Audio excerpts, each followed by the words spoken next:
Hello, everybody. My name is Ian Kirkpatrick. I'm an author, idiot, and loin streamer. And today, instead of doing what could have been a generative AI update, because there's a lot of stuff going on with like the article talking about all of the authors that were ripped off. I think this was a Guardian article that came out, or the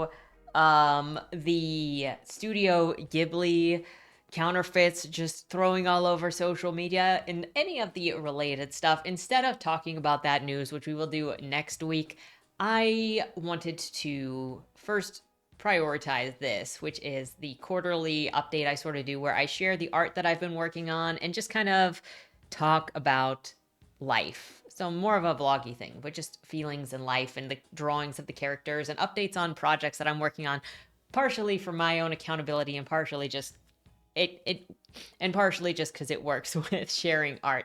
And then that way also, if you want to follow the journey along with what my art looks like or how my feelings are manifesting in art or my obsessions in art, whatever, you can do that too, because it comes out in different ways. That's for sure. There's a lot of Westies in this block of art, a couple of side things, but also quite a bit of Billy, because like trying to do consistency and then just starting with Billy because I like drawing her.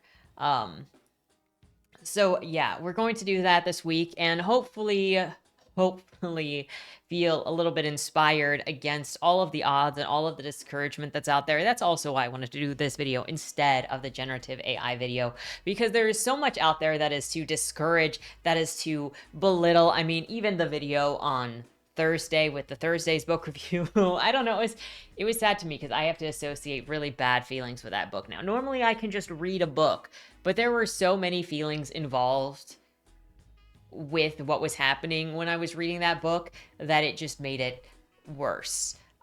For more details on that, watch that video, because hopefully I say stuff about it. I mean, I might say stuff about it during this video when I talk about feelings, but we're going to get free from that series eventually. Because there is so much negativity out there, I would rather spend this weekend, being a little positive and sharing just growth and progress and hearing what your guys' progress has been. What have you been working on this year? What are you excited about this year? And share that in the comments down below. However, before we get started with the candid chat and the art, so you guys can see a lot of what I've been hiding because I haven't been sharing it. Number one, if you enjoy what I do here on the channel, please remember to like, share, and subscribe. Membership if you really like it. I mean, sorry, that was cringe. The second thing is, if you would like to be featured on the channel, check out the links down in the description below. The number one way to be featured is through Leigh, the monthly prompt writing contest where I give you a prompt, you write a short story using that prompt, and on the first Monday video of the month, we bask in your creativity. You don't need to be a writer to be a seasoned writer. It is really just about having fun, letting go, exploring the creative ideas, and just, I don't know, it's a zero pressure or as minimal pressure as possible for exploration, experimentation, and just to kind of get the creative juices going, because sometimes this is all you need. The second way to be featured is if you are an indie author and you have a book out or a book that is coming out. If you submit your first chapter and your cover, that chapter will be right here on the channel to hopefully help more readers find your work. I might not be your reader. I could be your reader. I could pick up a book from that. I have before, but it is the best way that I know to share as much work as possible. I can't read every book, and I'm also not the audience for every book, but hopefully by just sharing, letting people know the book is there, they will find it, they will love it, and you will prosper. That is the hope anyway. And then the third thing is, if you would like to check out any of my books, they're available at any of your favorite places to get books. We'll be talking on and off about the Westies, since that's what I'm developing right now. The first novel, American Princess, it is a trilogy, and then we'll have a prequel, because how can you have The Legend of Bill Cassidy without ever actually addressing Bill Cassidy? I mean, I guess you could, but I'm very excited for his character, and I'm very excited for the story of him and Silas, which is ironically going to be very similar to Bodymore Zero when it's a story of chosen brothers in quite a different way that ends quite differently than Casey and Ralph, that's for sure. Anyway, with that said, let's get into it. I have like 50 something drawings from the last 3 months. So this is most of what I've drawn between January and March. There are many more in here that I just like didn't polish, many more that are kind of still being worked on at the time that I'm posting this video or recording this video, but I'm including them because they are colored. So my first drawing of the year, I remember sitting down to draw this on New Year's Day at breakfast, and it was just, I didn't know what to draw. It's the start of the new year. What did I want to do first? And so I drew a sort of self-portrait, and I did it in the shirt that Sam actually brought me back from his trip in Japan. I wear that shirt every Friday. If you're wondering how I know, yeah, I I coordinate my outfits to be the same outfit Monday through Friday. Except I have recently changed my Thursday outfit, so now it's a brown skirt with a sunflower shirt. But then I set it and get going. But like, I remember at the beginning of this year, I was feeling really motivated and really good because the last couple of images that I drew in December turned out really, really well. So I also had like this fire under me that I needed to be drawing, and I wanted to be drawing while it was still good, but I was also like getting, I was preemptively feeling myself burning out because like I did that self-portrait and then I immediately jumped on drawing this picture of Malik, and I think I set up like one or two other pictures, and I was just like circling between them. And that has been my issue so far this year, is that I keep starting images and I keep wanting to start images, and they're not like exactly quite how I want them, or I don't have the skills that I want to have to be able to do what I want. And so then I just start cycling through the images that I've already drawn, and that's why I have ended up with quite a few that we'll see at the end here, that are in between finishing where they should be. I was fairly excited for this drawing though, because he just looks so awkward. he tries his best to smile and he can't quite do it, okay? This was also one I was really inspired to draw this shape or pose for Tommy, but then I just couldn't get his face right, and it really bothered me. These were all drawn on the 1st, or started on the 1st. I think it took me a couple of days to finish the Malik because I just kept switching between stuff. And I think the next one is a Khan drawing, which was also started on the 1st. Yeah, I ended up getting rid of his face because it just wasn't looking good. Anyway, enough about the drawings specific. Okay, no, it's Marcella. This is the American Princess, by the way. And it's sort of an ironic, is ironic the right word that I want, title, because obviously there really are no princesses in the United States. However, she is the daughter of a very powerful, very influential, very rich gun manufacturer, and so it's pretty much the closest you can get to having American royalty in the 1890s, 1880s. That's right, 1887.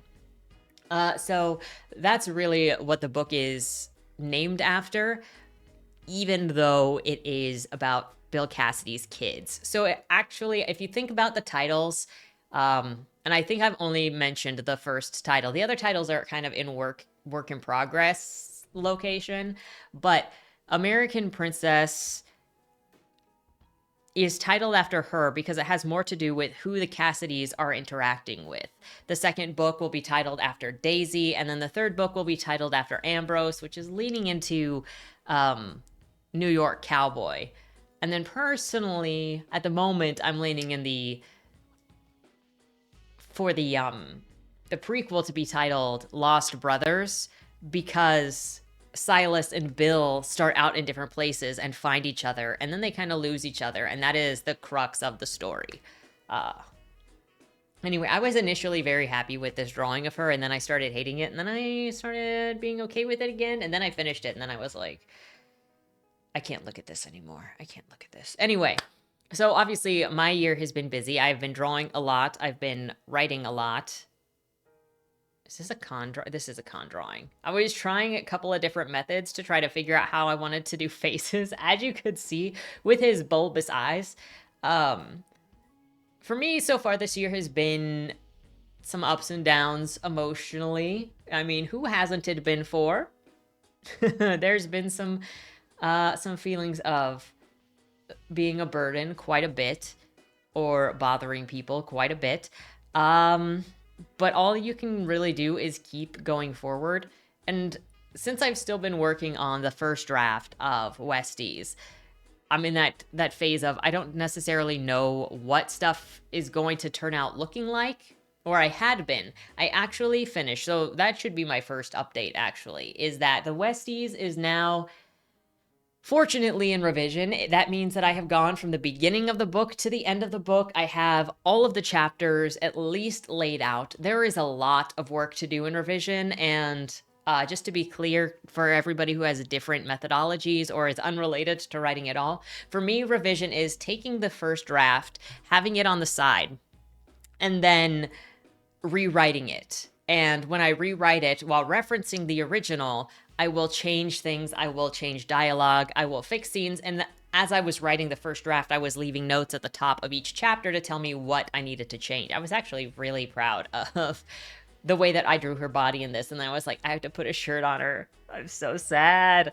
This was also for an animation that I wanted to do that actually comes from a scene from the book that I was writing at the time that I drew these, and it has to do with Tommy, the oldest brother, coming in. He'll be drawn here in a second. This is Ike, Billy's twin brother. But it had to do with Tommy showing up at Ma Wheat's, and he sees the strangers. I never finished the drawing with the strangers, which are Ambrose and Daisy, and sees them and is like, Ike, what the hell did you do? And Ike is like, this ain't on me. Because really, Billy is kind of, well, Daisy is kind of Ike's fault, but Ike would still say it's not on him. Anyway, I was going to do an animation for this just to have them going back and forth. And so Ike says it's not on me. And then Tommy is like, Ike, it's not that I don't believe you. It's just that your sister tells a different story. And then he's like, Billy, upstairs, because he takes her upstairs to get her version of things. Without Ike's intrusion, and also without the intrusion of the strangers. Also, Billy is pretty shy, and she's also has a very, very quiet voice because her vocal cords were damaged when she was younger, around 13. And so she has a harder time talking, and she has a harder time being loud. So generally she is very selectively mute, and she was already very quiet before the vocal cord issue when she was a little girl. But her shyness and her quiet hasn't really changed all that much. So obviously Tommy takes her upstairs to talk to her privately for multiple reasons. This is older brother Tommy, and he is the main catalyst for, or a main catalyst for Westies 1. You could consider American Princess to be a sort of Romeo and Juliet, because he does fall in love with the gun manufacturer's daughter, which he has no right to be interested in, which her father is not exactly keen on for multiple reasons. One of which being Marcella is already promised to somebody else for business reasons. Another reason being he is an outlaw. Another reason being racial reasons. Those are all brought into the story for what it is, but Marcella and Tommy really just defy what the expectations are. I mean, Tommy doesn't expect Marcella to be how she is when he meets her anyway, and he doesn't even think that she's real when he does. He thinks he's a little bit delusional because he was dying when he met her. But, so there's that. I remember I was drawing this one at a restaurant while I was sitting downtown. I was actually so excited for this one because his nose looked so good. His face looked so... The nose. I love the nose. Anyway, sorry. Getting back to the progress. I am now in revision, so I'm working through the story. I'm hoping I am a little bit behind from what I would have liked to, where I would have liked to be. Because, like, at the beginning of March, I had wanted to be in revision already. I had wanted to finish Westies 1's draft 1. I was not there. And then it was like, okay, well, by the 7th. And then I was not there. And then it was 2 weeks in, and I was not there. And then it was 3 weeks in, and I had 2 chapters left. I did eventually get there. It is really comforting to be at the revision portion, to have chapters for everything, because I remember looking at the midsection chapters and just knowing like what I had to get in there, but not really knowing what I needed to do. So like I had major plot points known for where the story was going to go, and I had kind of set up a roadmap of things that I knew I wanted to happen, but I didn't have like stuff to put in those chapters. And it always, I don't know about you guys, it always feels much more intimidating to me to be like looking at the empty page, even if I have ideas. And I just have to like turn my brain off and let my instincts go. And sometimes it is so hard. This is why I have to often use a timer and do sprints, or just do my revision and my drafting one in sprints, so that I focus, I make my brain turn off, and I just feel my way through the scene, and I feel the characters, and I just go, and I don't let myself judge too hard, because guess what? The way that I work on stuff is I compartmentalize it a lot. So draft 1 for me is learning the actual roadmap of the story. Draft 2 is clarifying, strengthening, changing things so that draft 1 can be as cringe as it needs to be just to get me from point A to point B. And then I generally figure out, okay, that's not right, or I need to do this. I know that there is a scene in Westies that opened with Marcella being in her study, and she's with her guardian / keeper, Mr. Brown, and they're waiting for Christopher to show up. And I know that I'm going to cut all of that and just start them with Christopher showing up, because they had been waiting and there had been a conversation going on, but it's just, that's not, I don't think, where the scene needs to start. But I left it in there because I try not to delete stuff during a draft 1, and I just want to go. So I compartmentalize everything and I let it just be what it needs to be. So draft 1 is finding the direction of the story, finding the roadmap of the story. 2 is developing the things, changing scenes as necessary, changing characters as necessary, like friggin' Bandana. One guy was named Bandana in the first scene that he shows up in, and by the second scene he shows up in, I was like, Two Toes. His name is Two Toes. Like, all of the bandits you get introduced to in the beginning ended up getting a name. And so it's not just Johnny Third Eye, it's Two Toes and Four Finger, and they have reasons for their names, but also those names make them so much more distinct and give them so much more personality that I'm very happy that that happened. So my current goal, well, my last goal, I should say, was to be done with Act 1, and I break my stories down into acts. Oh, I have not finished talking about my method, sorry. Once I finished with revision, then I go into editing, which is going to be reading through the story to be at like a normal reading pace so that I can see what the story looks like in full. And that'll show me how stuff is read, if I repeat things, if I repeat ideas, if I'm missing anything, what the actual flow is like, because I have to ignore how long things feel when I'm doing revision, because they feel like I'm in something for very long. I've been doing the first chapter, which I've broken into 3 chapters, for like 3 or 4 days. And I'm like, oh my gosh, is this too much time doing this introduction? But in all reality, it's 2 chapters. And the first chapter is action. So it's not as bad as it feels when you're revising or writing, because revising and writing are not a reading pace. And so then I do multiple passes of reading to like strengthen phraseology, to strengthen flow, to change character, to actually do cutting. Revision stuff gets beefed up, and then editing is when I start cutting. I don't worry about cutting unless it's unnecessary stuff until I get to editing. Anyway, where was I with Two Toes? I was sidetracking on something. I'm sorry. I have lost my train of thought.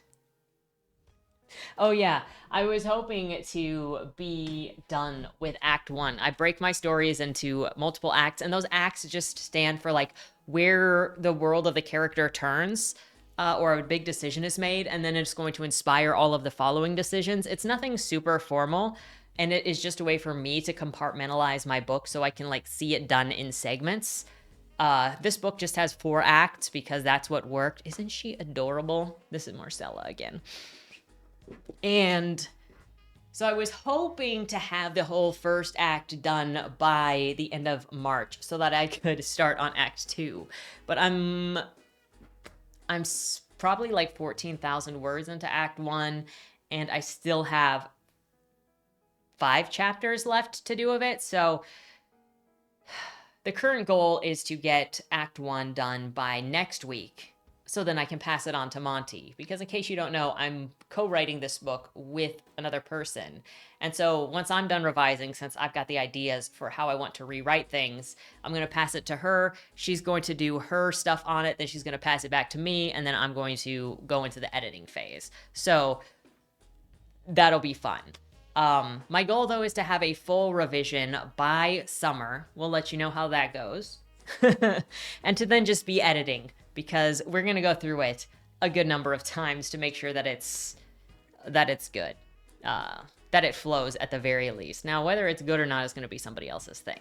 So that is my progress on Westies and what I have been doing. I should also add, so I thought I was going to be done working on this draft so much longer ago, but it turns out that Westies 1 has ended up around 190,000 words, which if you look at Bodymore 0, it's around 150,000 words. So substantially larger.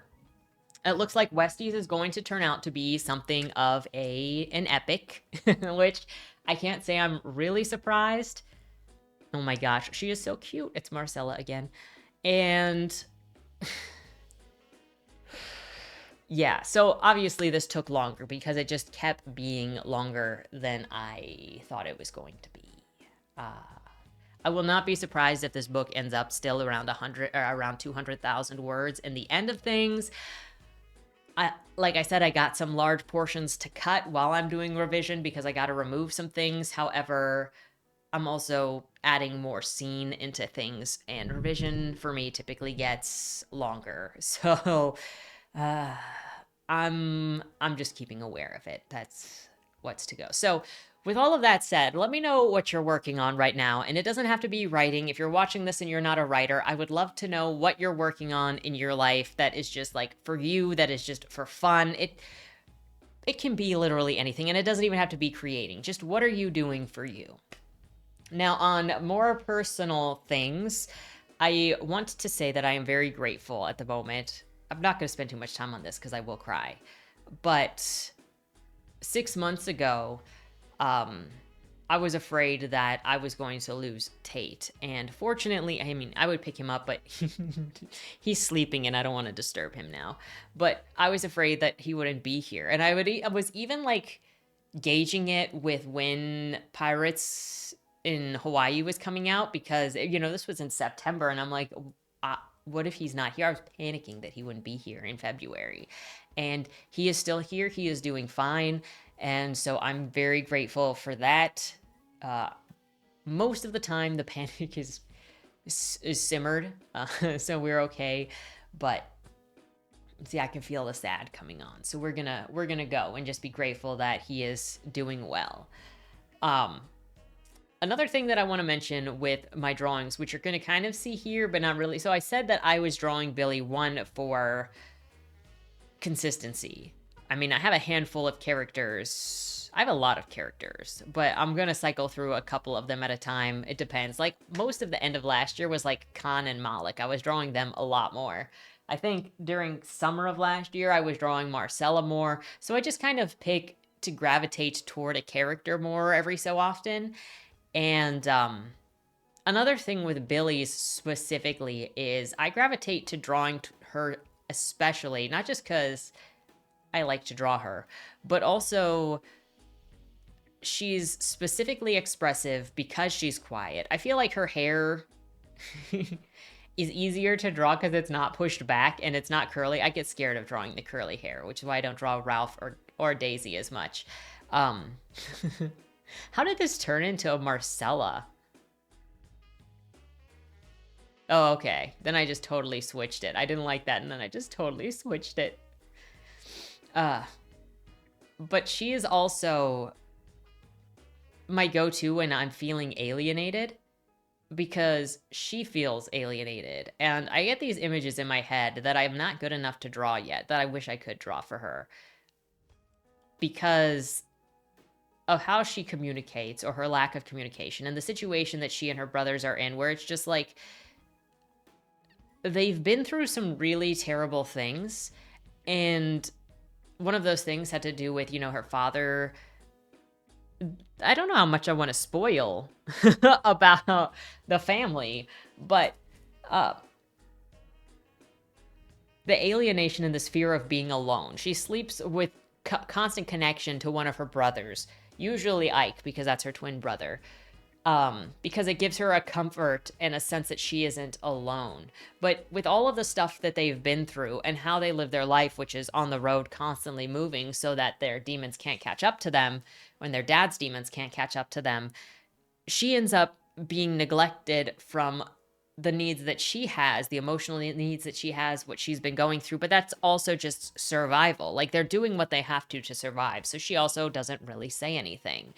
And so she ends up feeling very alienated because her brothers go off and do stuff that is too dangerous for her to come along with them, and that they don't want to take her along with. And so she'll stay somewhere alone. And she just feels so separated. And so she doesn't know how to get what she wants. She doesn't know how to express what she wants either. And that there also is no way to get what she wants because they live the way that they live. And so then when I'm feeling alienated, especially, I kind of end up wanting to draw her because it's just a good current parallel thing. Now, this is Ambrose. He hasn't shown up too much in art yet because I struggle with his hair, okay? I struggle with his hair. I struggle with his face shape. I actually think his hair looks pretty good in this one. But that's the New York Yankee, the freaking New York cowboy. He is, you could tell by his fancy outfit. He is introduced, I want to say fairly early on, but you have to get to Daisy before you get to Ambrose. And all of these images at this moment where they're stylized like this were all created for an animation that you can actually see in my shorts section. That is not a moment from the book. It just kind of expresses the relationship between these characters. And what I really love with these characters is the friendships that have formed between them. So like Ambrose and Daisy become friends, and Marcella and Daisy become best friends. They are so cute. Ambrose and Marcella are like polite friends at the moment. We'll see how it goes in book 2 for them because they're kind of around each other, but they all become a unit where they all rely on each other. And Ike and Ambrose have a competitive relationship of sorts, partially because Ambrose is interested in Billy and Ike has never had to deal with somebody courting his sister. I mean, he's been around people not being good to his sister and beating the hell out of them, but somebody courting his sister and her being receptive is not something that he has ever had to deal with, number one. Number two, he's a freaking Yankee, and Ike hates Yankees. He is a bigot when it comes to Yankees. So that comes into things. This was actually a redrawing of an image I did last year around the same time. I'll put it up on the screen, hopefully, to do a comparison. But I was just like, you know what? Considering my drawing has changed a little bit since last year, I would like to redraw this and see how it turns out if I do. So let me know what you think between these. I'm not saying it's great, but obviously there is quite the difference between the two. And Marcella's outfit, her shirt definitely got a little more complicated during this, but I really like that square bib for her.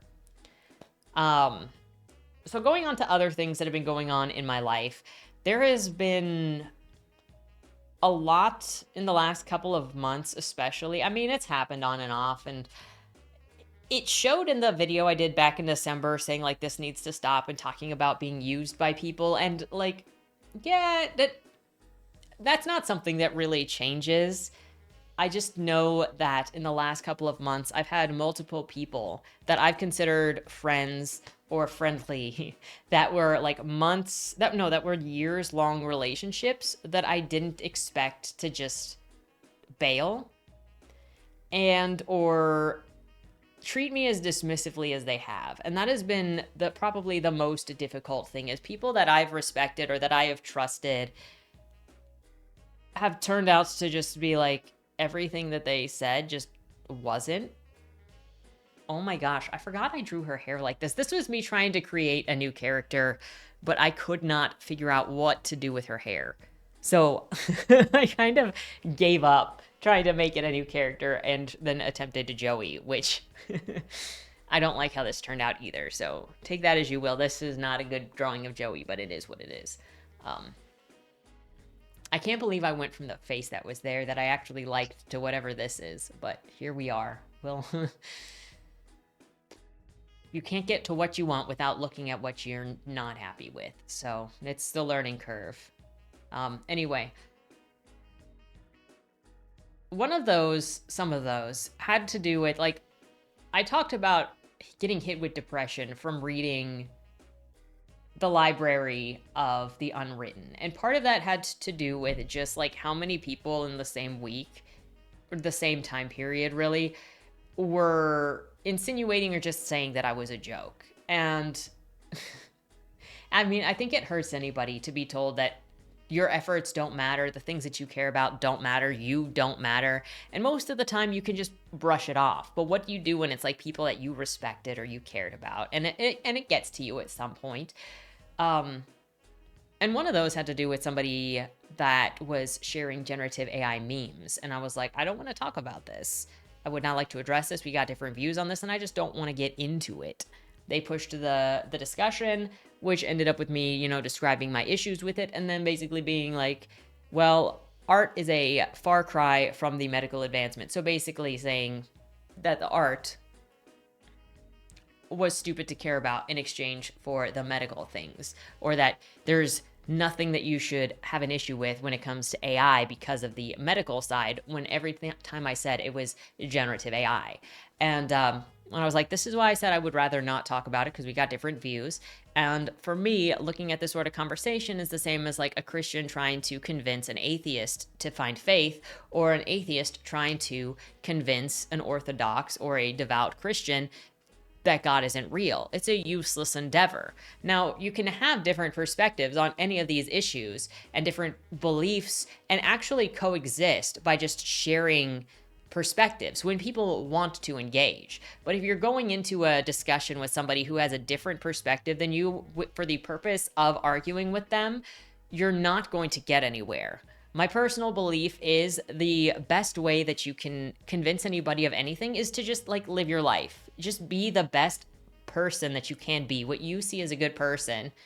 And if other people like it, then maybe they will too, or maybe they won't. But at the very least, you're not going to convince anybody by insulting them or making them feel bad or belittling them or arguing with them, because we come to our own conclusions in different ways. So I just generally hope to find people who will be honest and respectful and just be straight. I've found so many nice people online. My best friend I met online in the late aughts. It had to be the late aughts. Bro, we're like 15 years, I swear. A little more than 15 years at this point. Then I met them in person in 2012, and it's, you know, it's been strong since. So I strongly believe that you can make real friendships online if other people come into the situation the same way. Or, you know, you could even make more than just friendships. I'm one of those people that strongly believes in true human connection online, and that online isn't just for making money, or online isn't just for creating rage or any of these other things. I try to engage people where they're at to the best of my abilities. And I also try not to go to other people's like spaces for loving things if I'm not a fan of it, but I'm going to be in my space like talking about how I am. So this is getting off the topic, but there have been like a number of people in the last little while that it just became very obvious of how I've been used. And it never stops hurting the way that it is. This was to mark us starting pirates. So as you can see, there is influence for what I'm doing when I draw. That's my favorite thing, is you could kind of track life at times with these. Or like I mentioned earlier, I remember sitting down at a table at a restaurant when I drew the other one. I can remember certain things.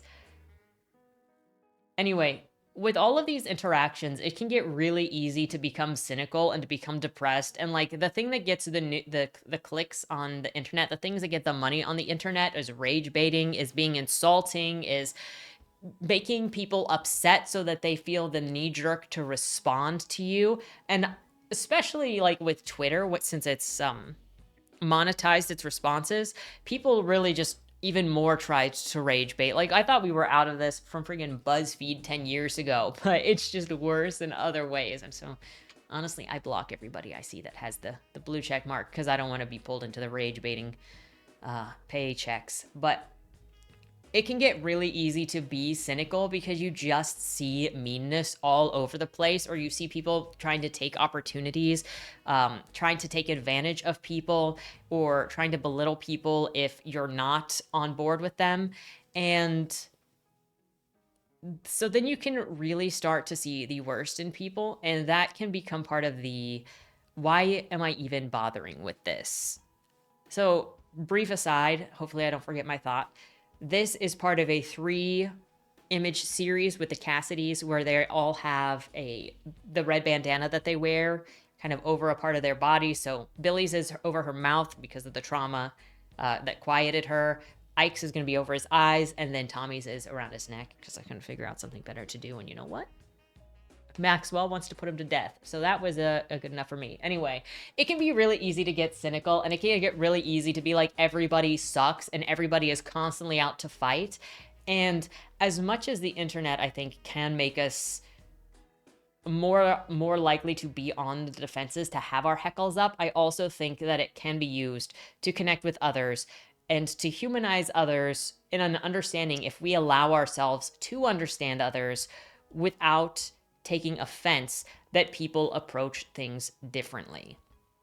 Now, that's a very hard order because I also don't think that everybody can and should be in the same space or can and should have the same conversations with all sorts of people. All I'm trying to say is that there are good people everywhere, and I'm very grateful for the good people that I have met through this channel and also just through writing.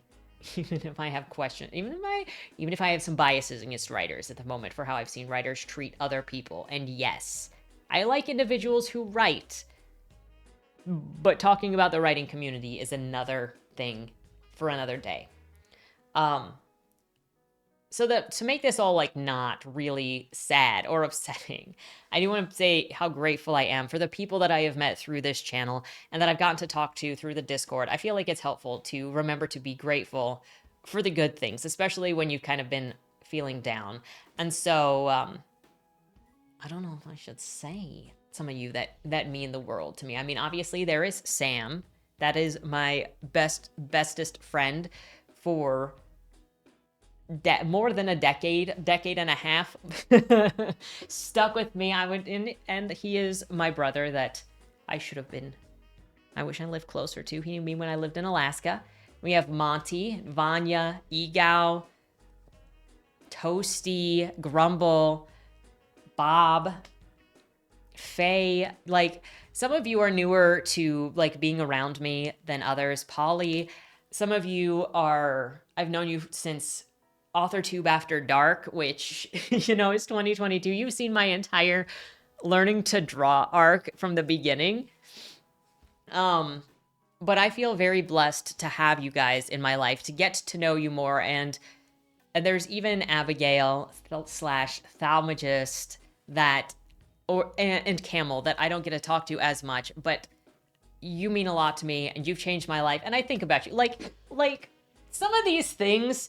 You're looking at Michi on the screen right now. So Michi exists because I played Yakuza. And I played Yakuza because on the server, Abigail brought up a GIF that had Majima dancing in it. And that turned into a meme because she asked me, like, I said something about, like, that's hot. And she was like, which one? And I was like, well, obviously the dancing one. And so then, like, that started the whole Majima thing and started the Yakuza nights on this stream and that on this channel. And that turned into Hitomi, which turned into Katsuo and his brothers, which turned into Michi existing, which then turned into entire stories going on for that, which also turned into writing collaboration with Monty, where Monty and I learned how our collaborations work, which then turned into Monty's book merging with Bodymore series and her having an influence on Bodymore 3 and 0. And then that turned into the Westies happening. I mean, I think of this too, because we played the Westies we played Red Dead Redemption 2 on Sunday, which turned into immediately creating Ike and Annabelle, which are Billy and Ike. And then that turned into their story, which turned into the Westies. So like, so much of what I am creating right now is directly inspired by the stuff that we are doing together. And you guys, if you hang around, you get to see this creation process of the inspirations. If you go back and watch the very first video for the Red Dead Redemption series, you will see even in the prologue, yeah, when Dutch Vanderland mentions a girl named Annabelle, I'm like, ooh, I like that name. And I'm pretty sure it was by the end of that night that I was like, I know that I was looking at names, and Billy and Aces were old names of something that I had like 15 years ago. I can find it on my computer. That was actually an idea for a couple of street urchins that lived in an abandoned stage theater that never became anything, but that was the name of what it was. And I was writing it while I was doing stage or theater in college. So, but yeah, so much of what I am doing is influenced by what's on this channel. Or then you have the Predisposed to Bliss, which is currently on the back burner. I will pick it up again. I'm getting ideas for, I think, how I want third act to be, which was the biggest issue, is like, I'm like, what entirely am I trying to do here? And over the last couple of weeks, I've had some ideas for the Fallout portion of the story, and that it's much more a family story than anything. But Predisposed to Bliss was inspired by a book that was read on this channel and discussions had on this channel. And I feel really blessed and really excited to be able to discuss books and creativity and exchange in creativity, whether it is hearing from you guys that you are working on something, that you were inspired to work on something again, that you picked up something again, that you've gotten further in your story. I know that I can be really critical of stories when I'm personally reading them, and I'm sorry if that is like a lot. I am not trying to destroy anybody. This is also why I have like side things for. My taste is completely separate. Just because I didn't like something doesn't mean that you won't like something. I am anal retentive with the things that bother me. Plus, also, don't trust my taste in anything. I loved Empress Teresa. I thought it was hilarious. I really enjoyed Model Land. It was so creative. So I kind of like... I like certain things. And it's hard to predict what it is that I will like. I mean, I also like actually well-written fiction as well. Like, we need to talk about Kevin, My Dark Vanessa, Carrie and Comfort. I'd have to revisit George Saunders to see if I still like George Saunders, because I read that when I was in college. And I might be annoyed with his voice. But I do remember Sea Oaks. And I do remember... I mean, I remember liking it. I can only hope that I don't hate George Saunders's, at least older work. I remember the circus novella at the end of the one book, but again... Okay, so we're gonna get into the last section. Number one, this is Sam's character. I'm gonna have a couple of links down in the description below for some of these wonderful people that I've more recently gotten to talk to. Aside from Sam, I mean, I always get to talk to Sam, but his link is down in the description below. He has comms open, by the way. But this is him doing research by reading werewolf fiction. You know, for our story that we're working on together, because he got a werepanther. This is also just Sam. So this kind of started the whole thing. So Sam and some of these other people that you're going to be introduced to that are going to be down in the link below, they do Twitch together, or they do Twitch in general. And they are all very delightful. They're very sweet people. So if you are ever needing for something to watch, for some friendship, not some friendship, I shouldn't say that. For some, I don't want to promise that. But if you're needing some entertainment that is very kind, that is very warm and welcoming, they are down there. You're going to have SpoopySamuel, and don't believe it if he tells you he's going to play Resident Evil, because... That's been multiple times now where there has not been any Resident Evil when we've been told Resident Evil. We're also getting into, like, the unfinished pictures of Billy. You kind of just saw one. There are, like, 4 or 5 unfinished pictures of Billy that I'm trying to figure out how I want to color things, because I don't really know. I cannot believe how far Ike has come from where he started and from where I started. I'm not where I want to be yet. And you'll notice that I do a lot of, look, I'm doing portraits because I'm trying to figure out how to draw. I can't wait, and I hope that I eventually learn how to do bodies, because I see even just gesture drawings and sketches of bodies that look so good. They're just so chill, and they're so beautiful. And you'll also notice that I have a tendency to keep drawing people not wearing clothes, and that's just also because I'm in the portion of learning to draw that I'm like, I don't want to deal with the folds. I don't want to do this. I want to focus on, like, one thing at a time. And I know that I should start isolating body parts and drawing individual things more instead of, you know, full characters, so that I could get more used to drawing bodies smoothly. I think that that would heavily influence and help kind of learning how to place things and drawing more naturally, but I just don't. It's hard to get my brain in a mind space where it wants to break things apart so that I can study and learn. Not that I don't have resources laid out so that I can. I think part of it is feeling like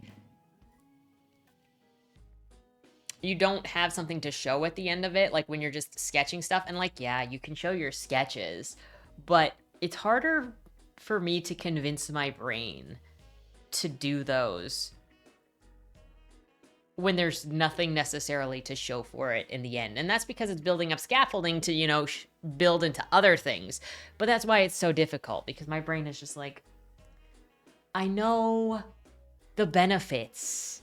I know what it would do if I did it consistently. But I sit down with my pen to, like, sketch, and I just get so lazy doing it that I don't even know if there is a benefit in doing it, because I'm just, like, tossing it around. Yeah, at the end here, I started throwing in more Marcella, because I'm like, I keep drawing Billy, and I need to practice drawing that push hair back. I have too many characters that do that, and I'm like... So this is another wonderful person that if you're feeling lonely, you can go and check out their Twitch channel and watch them game. Dragon is a sweetheart. That's pretty much what there is to say. He likes to play Hunt and some other horror games. Outlast, Trials, Hunt. I feel like he's been playing Hunt. And Elden Ring. There is that, I know. There are many other games, but I will just leave it with he is a sweetheart. And also, he has 2 expressions here, okay? Because I got bullied into doing a second expression, not by him. It was a different situation. Obviously, it's the bully expression. This is another wonderful person who will be linked in the description below if you would like to follow them on Twitch. And her name is Greenie. She is very sweet. Oh my gosh, something I should say, all of these people have infectious laughs, okay? They all have very unique laughs. They're all very nice. And I personally feel blessed to have gotten to meet all of these people following this. There are 2 more after this. But for me, I want to say, oh, and that's a picture that Sam drew up in the corner because I was using it for color to make sure the colors were right. Also, again, Sam's got commissions open. He's very reasonable. He's very, very expressive. He does amazing work. You should, I don't know, check it out if you want some commissions. But the point of this last part is because I want to end on a high note. Like, good people exist. People who are really nice are out there. And, like, it's so easy to run into people who can leave, like, cynicism in your soul. I don't know. I should write better. This is James. He's also very funny. I don't think he has a Twitch account. He does hang out with everybody though, so you can find him across different people's channels playing with the different peoples. He's very nice. He is a wood sniffer if you're wondering about the wood. But people, it's the nice people that are going to surprise you, and the general like consensus of the world, the general interactions with the world can leave you feeling low, but don't ever let them take away the joy that exists in just being around the people that you love and the people that love you, or the people that are enjoyable to be around. And then this last one is Casey. She's also a streamer. She also does VTuber rigging and drawing, so you should check out. She also just opened commissions, so check her out. I will list their commission stuff down below if I remember to put that next to their Twitch accounts, but definitely check it out. This one is also unfinished at the time of this, but I've been working on it this morning a little bit more, and so it'll get more finished. Anyway, make the decisions that you need to make for yourself to be fulfilled. I had to take a break last week because I was feeling so depressed. And then I decided, you know what? With some of the things, I preferred to spend time with people as opposed to doing more work, because often is this just what age feels like, where you're like, I just prefer to talk to people, like I need to get my work done. That's for sure. But also, if I have a chance to socialize with the people that I find important, I want them to know that I find them important, and so I'm going to do the best that I can to put things aside. And I always generally try to do that. Like if one of my friends in real life is like, hey, I know that you shoot stuff on Sundays, but do you want to hang out? Then I'm like, bro, just tell me. I will move stuff because you are more important than anything else. If anything is movable, I will move it for you. And I want to do more of that. So, I mean, I'm sorry. I'm sorry that we moved the book club last week because I wanted to spend time with people.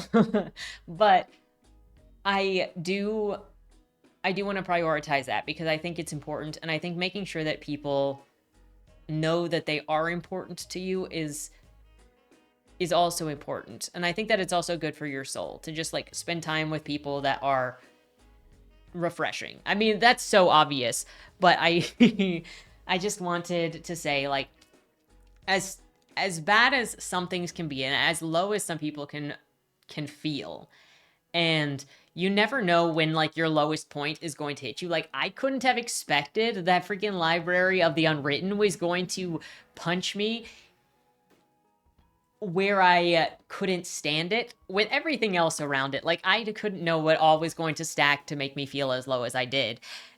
And nobody ever can. And it's really hard to climb out of those pits. And often you just have to wait it out, and it doesn't feel like it's going to end. I couldn't write for a couple of days. I couldn't focus to read for a couple of days. It all just felt pointless. I couldn't draw. I couldn't do anything. And then I couldn't even bring myself to talk to people because I just feel like a burden. I feel like a joke. I feel like I'm somebody getting in everybody else's way. And you kind of just have to, I mean, don't fully isolate yourself. I do isolate myself because I don't want to end up saying things to people, and I don't want to bring my weight on other people.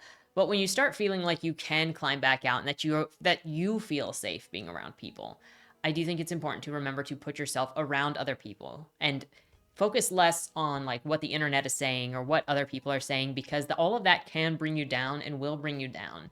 But things are not as bad as the advertisements want you to believe. And that's generally what I want to say with how interactions online go, is that there is a lot of self-interest, but there are a lot of really kind people. And the self-interested will always try to take advantage of the kind people, but the kind people are still there. So, I mean, what else is there to say? Treat people the way you want to be treated. Respect, give respect to receive respect. And earnesty sows earnesty. What you put out there is what you get. And so I will try to be the best person that I can, to put out the best that I can, even if it's not the best. Now that I am done ranting, Let's set our expectations for the next 3 months, because we will be back here looking at art, discussing where we are in June. So that'll be summer. So hopefully for me, let me know what your plans are. List them in the comments down below. I want to know what you're working on. For me, I'm obviously going to be working on Westies. I'm hopefully going to have the revision done by June. Hold me to it. If I'm not there, we'll come up with something. But hopefully I will have the revision done and it'll be passed over to Monty and I can be working on edits. Because not only is it longer, because it being longer is going to affect like all of the editing phases. And I hope that, my drawing can improve a little bit more. I also hope that I can find some enjoyable books. We'll also, in June, we'll be starting the summer reads from you guys. So I'm thinking when we do the summer reads, when I get the book picked, because I have a spinny wheel, I'm going to show you guys the choices that we're going to have from your guys' submissions, which if you want to submit a book, linked in the description. And during summer, I'm going to be picking books from that list to read. It can be one of your books if you're an indie author. It can be just a book that you want to see my opinion on, what have you. Submit it. We're going to randomly select from that list. And I will post at the beginning of the week when the book is picked, just in case you want to read the book as well in preparation for the review. Oh, and the ALA books are coming up. I don't know. They just did their preliminary information from 2024, so we should be getting this year's crop of ALA books probably in the next month. Look forward to that. With that said, looking forward to your thoughts down in the comments below. Have a great weekend and don't die. It's gonna be okay. To my children, Tommy, Ike, and Annabelle, if you forget everything else I ever said in the lifetime we shared together, I need you to remember 3 things. 1. Minimize violence done to and by women. As givers of life, it's against their nature, God's design, to do harm, and every act of violence done to them is meant to break their souls, turning what should be a giver of hope into a black widow, a woman who destroys the life and the mercy of her care for no other reason but the corruption of her own self. It is only when you come across these kinds of women that you should put them down, for they are no better than the men who tarnished them. However, take no glee in what must be done. Finding any life so far gone, a black hole is where someone's heart should be, leaves only one solution: the mercy of death, and it's a tragedy when it happens. Make no mistake, a woman's love is the most powerful thing on this earth. It can start wars, end them, and change the devil himself into someone God sees worthy of giving a second chance. She don't owe this love to anyone, but she do carry it around with her so long as she's living. That is why the devil will do everything he can to pervert women's nature and destroy their innocence. Of every crime you can commit during your lifetime, be it out of daring or necessity, for every defiance you may act out against God, government, or man, avoid harming the innocent. For the day that we become bloodthirsty beasts where love don't exist anymore is the day hell on earth has come. And as bad as it may seem at times nowadays, we ain't there yet. 2. Everything you do in your life will create consequences, both seen and unseen, extending further than you can imagine. Nothing you do exists solely within your arm's reach. Think about every decision you make, every action you take, because you won't know how long your choices will stalk you, be them destructions or blessings, rumors or history been made. The truth of the matter is, your life will be controlled not by the truth of what you've done, but by the way others carry on about you. And the thoughts of others are more real in the long term than what you know to be true. It won't stop affecting you just because it ain't real, and no matter the life you've lived, most men can't outrun what's written in them in ink. It ain't hopeless though. Be firm in knowing who you are outside of the noise, and live beyond the means of the news of the day. 3. There ain't anything stronger than a family you build for yourself. What you put together is worth fighting for. Protect your loved ones with your life, and they'll give theirs in return. Family ain't defined by blood, understand that. And for as strong as the bonds of your family are, know that you'll find just as much passion in the people who hate you. While you'll risk your life for those you care about, those who find your existence to be an insult to theirs will risk themselves to put an end to their affliction. As cruel as it may seem, a man who hates you will stop at nothing until one of you is dead. It's a mistake to believe anything different. Don't let you be the ones taken from, be it by outlaw lawmen or by someone in between. The only one who'll be looking out for you is you and your kin. Maybe there's another way to be. But in all my years I've seen the worst of man, I ain't found another way around man's desire to conquer against all else. There ain't a changing of that mind, and sometimes I believe there ain't the ability for man to change at all, least of all through lead or legislation. I ain't claiming to be right about nothing. On many things, I don't want to be right, but what I do want is for my kids to live a better life than the one I did and avoid the mistakes that I made while finding the truth and purpose in what matter more than gold in this country. It's my hope that by sharing the things I learned that my kids will be better than their old man ever was, and that what I done isn't what people remember me for, but who y'all are gonna become. That'll be the legend of Bill Cassidy.